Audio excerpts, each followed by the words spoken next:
महिलांच्या आर्थिक दुर्बलतेचा गैरफायदा घेत वेश्या व्यवसाय चालवणारी महिला व 3 पुरुषांना कोल्हापूर पोलिसांची सापळा कारवाई, 2 पीडित महिलांची सुटका।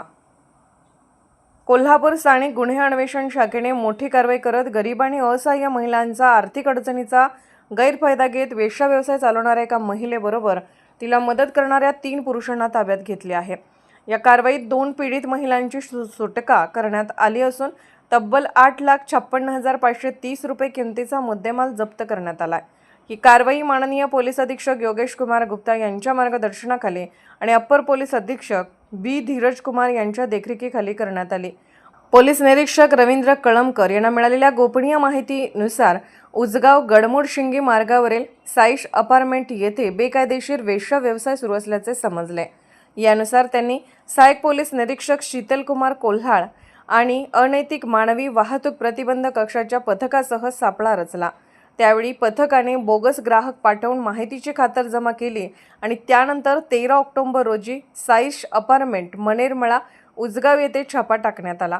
या छाप्यात वेश्या व्यवसाय चालवणारी मुख्य आरोपी महिला सुजाता सचिन साळुंके वय 34 राहणार मिरज सध्या उजगाव हिला अटक करण्यात आली। तिच्या ताब्यातून मुंबई व इचलकरंजी येथील 2 पीडित महिलांची सुटका करण्यात आली। साळुंके हिला मदत करणारे खालील 3 आरोपी देखील ताब्यात घेण्यात आले। सुमित नेमिनाथ देशमाने वय 29 राहणार कबनूर तालुका हातकणंगले, लखन मोहन कांबळे वय 36 राहणार विक्रमनगर कोल्हापूर, तौसिफ ताजुद्दीन सुतार वय 36 राहणार विक्रमनगर कोल्हापूर त्यांच्या ताब्यातून खालील मुद्देमाल जप्त करण्यात आला।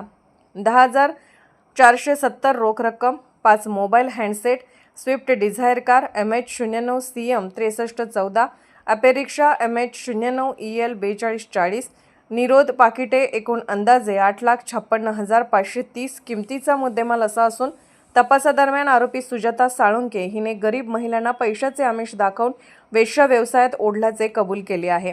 ती ग्राहकांकडून प्रत्येक वेळी ठराविक रक्कम ठेवून उर्वरित पैसे वाहन व्यवस्थापनासाठी आरोपी सुमित देशमाने व तौसिफ सुतार यांना देत असल्याचे उघड झाले आहे। ही कारवाई स्थानिक गुन्हे अन्वेषण शाखेचे पोलीस निरीक्षक रवींद्र कळमकर, सहाय्यक पोलीस निरीक्षक शीतल कुमार कोल्हाळ, पोलीस उपनिरीक्षक राजेंद्र घारगे, हिंदूराव चरपाले तसेच अंमलदार सायली कुलकर्णी, अश्विनी हंबळ, उत्तम सडोलीकर, अमित मादने आणि प्रज्ञा पाटील यांच्या पथकाने केली आहे। कोल्हापूर पोलिसांच्या या तत्पर कारवाईमुळे महिलांच्या शोषणाविरुद्ध मोठी पावले उचलण्यात आली असून अशा बेकायदेशीर कृत्यांवर पोलिसांचा अंकुश कायम असल्याचा संदेश देण्यात आला आहे।